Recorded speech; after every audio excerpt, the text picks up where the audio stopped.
পরিচয় করিয়ে দিই। ও আমার হাজব্যান্ড অনিক মাহমুদ, আর ও আমার ফ্রেন্ড মেঘলা। ও আমার লোকে প্রতারণা করছে, ও একটা প্রতারক। আমি বাধ্য হয়ে বিয়েটা করেছি। আমার মায়ের রাইখে তুমি আরেকটা বিয়ে করছো। আরে যাস না কেন, তুই যা।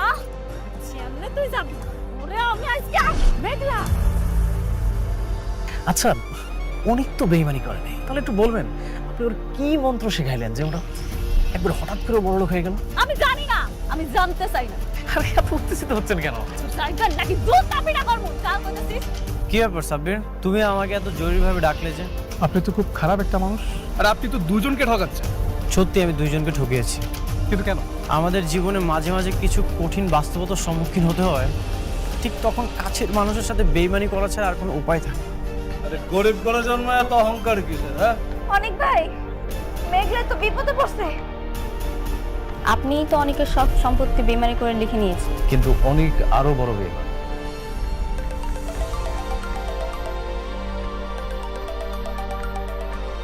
হ্যালো, অনেক ভাই, উস্তাদ মেঘলার বান্ধবী। হ্যাঁ বলো। ভাই, মেঘলা তো বিপদে পড়ছে।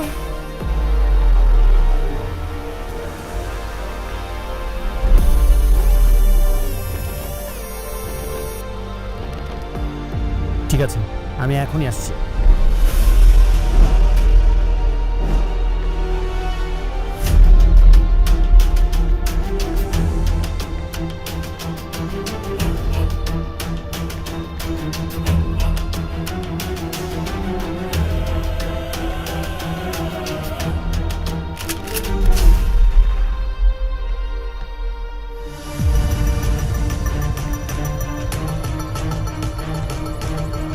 জানোয়ারের বাচ্চা, তোর এত বড় সাহস, তুই মেঘলাকে হাত দিয়েছিস? ফকির নেমের জন্য তুই আমার কলা তো জানোস তুই আমি কে? তুই কে সেটা জানার আমার সময় নেই। আমি কে তুই সেটা জেনে রাখ। আমি অনিক চৌধুরী।